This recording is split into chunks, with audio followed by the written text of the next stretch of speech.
देवियों और सज्जनों, सेक्रेड स्क्रिप्ट सोर्स में आपका स्वागत है, जहां हम विश्वास और प्रेरणा की सुनहरे कहानियों में उतरते हैं। मैं आपकी मेजबान हूं, अरुहान गालियेवा, और आज हम निर्गमन की पुस्तक में एक महत्वपूर्ण क्षण के माध्यम से यात्रा शुरू करने वाले हैं। यह एक ऐसी कहानी है जो समय और स्थान से परे है, जो हमें विश्वास की अटूट शक्ति और परमात्मा के असीम प्रेम की याद दिलाती है। इस शुष्क जंगल में, जहां जीवन स्वयं एक दूर की मृगतृष्णा जैसा लगता है, यात्रियों के एक समूह को एक अकल्पनीय परीक्षा का सामना करना पड़ता है। यह एक ऐसी कहानी है जो हमें दिखाती है कि जब हम सूखे और थके हुए होते हैं, जब जीवन की चुनौतियां दुर्गम लगती हैं, तो आशा और जीविका का एक स्रोत होता है जो हमारी आत्मा की गहरी प्यास को बुझा सकता है। अब मेरे दोस्तों, मैं उल्लेखनीय इवान मैकग्रेगर को मशाल सौंपते हुए सम्मानित महसूस कर रही हूँ, जो हमारे लिए यह पवित्र कहानी सुनाएंगे।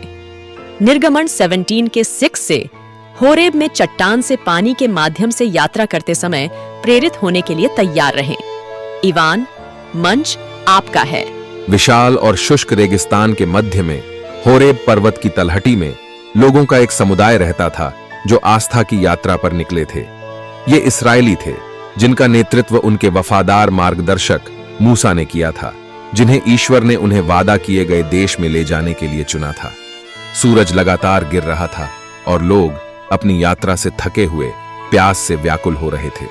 उन्होंने दमनकारी बंधन के साथ मिस्र को पीछे छोड़ दिया था, लेकिन अब एक नई चुनौती का सामना करना पड़ा।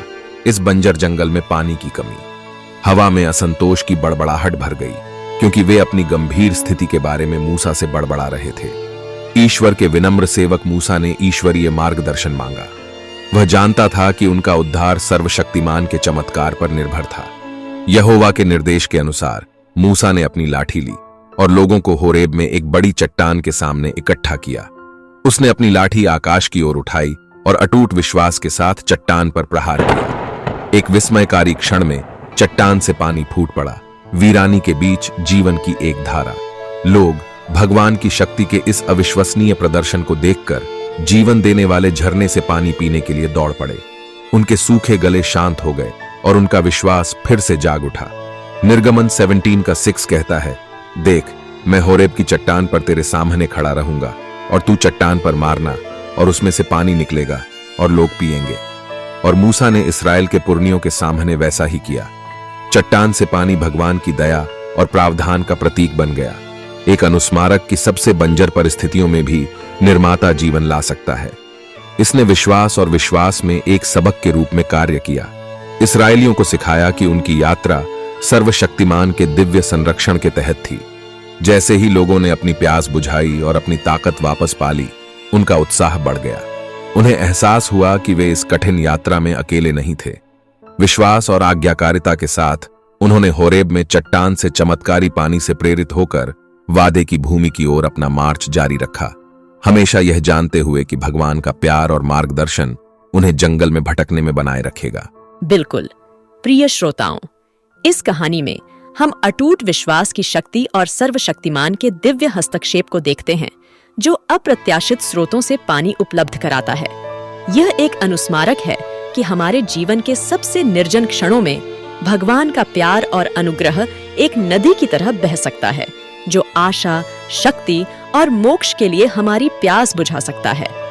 जैसे ही हम अपने एपिसोड को समाप्त करते हैं, मैं आपको पवित्र बाइबल भजन 107 के 35 से एक वचन के साथ छोड़ना चाहती हूँ, जो आज की हमारी कहानी के संदेश को खूबसूरती से पूरा करता है।